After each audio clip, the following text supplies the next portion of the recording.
Let me talk today about the need for Africa to stand together, especially when it comes to international markets.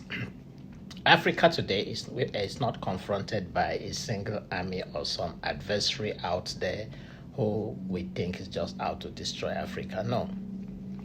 The enemy of Africa is what we call an invisible hand, even though that invisible hand is very powerful. That invisible hand dictates global market forces. It dictates demand and supply. It manipulates prices. It controls access to capital, and it determines who produces what we call value and who consumes it.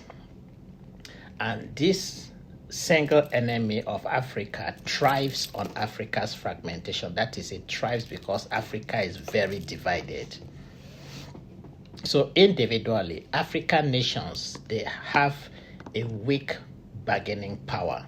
We are what we call weak bargaining units. We have fragmented markets that cannot negotiate fairly in a world that is dominated by billion-dollar economies and trillion-dollar corporations. There are some of these single corporations. One single corporation, their total budget is more than the budget of 20 African countries put together.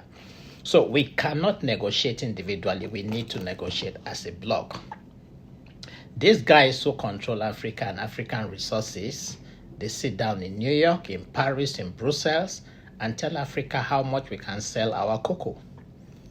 They tell us how much we can sell our precious stones. So we are fragmented. We have no bargaining power. We cannot come up and say this is what we want. And if we do not change this dynamics, or if we do not change this trend, for another 1,000 years, Africa will still remain the wretched of the earth. Because these guys who do this thing, as they grow older, they hand over to their children, and their children continue to dominate and repress Africa. So that is why Africa, for all these years, we have remained a producer of raw materials. We export raw materials and we import finished goods. So we are poor in Africa, not because we lack resources. No, we have so much resources to make us rich, but we are poor because we lack what we call collective bargaining power. It is important that the new generations of Africans come to understand what the problem is, because a problem that is known is half solved. Without political alignment, because right now Africa speaks